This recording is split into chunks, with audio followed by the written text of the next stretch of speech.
Nasaan po ba si Claire Aring Amelia? Saan po ba siya pupunta? Abay, hindi ko alam eh. Tinawagan ko na doon kina Father at saka kina Marilyn. Eh, wala daw siya doon. Nag-aalala nga ako eh. Bakit pa pala siya biglang umalis? Ay, andyan na pala si Claire, oh! Claire! Ano nangyayari sa'yo? Dumudugo, sugat mo! Magdadasal ba tayo?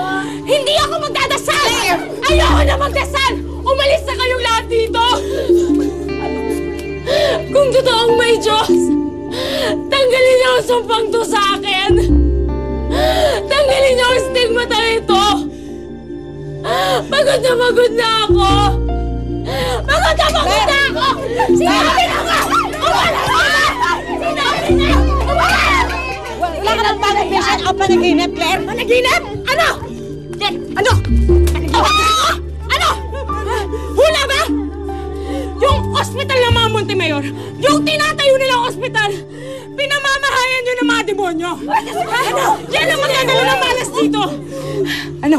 Ha? Nakuha nyo na yung gusto nyo? Ah, pwede na kayo. Umalis na kayo! Umalis na kayo! Pwede naman! Natatanong lang ako, Claire! Dahil sandali lang baka siya! Tama na! Natatanong lang ako sa Claire! Ano ba, Claire? Claire! Diyos ko! Ano? Sabi ko naman sa'yo eh, talagang mahirap tong pinasok mo. Jobet, mali yata yung desisyon ko eh. Kahit anong gawin ko, siya pa rin na nasa puso ko eh. Paano yan? Handa ka ba na hintay na lang na matapos itong mga kaguluhan na to? Eh, paano kung hindi matapos? Paano kung hindi mawala ang stigmata?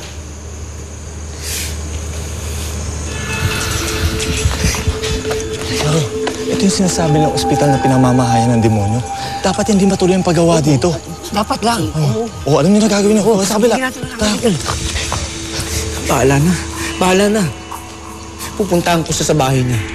Kung kinakailangan lumuhod ako sa kanya, gagawin ko yun. Dahil mahal ko siya. Ikaw ang bahala.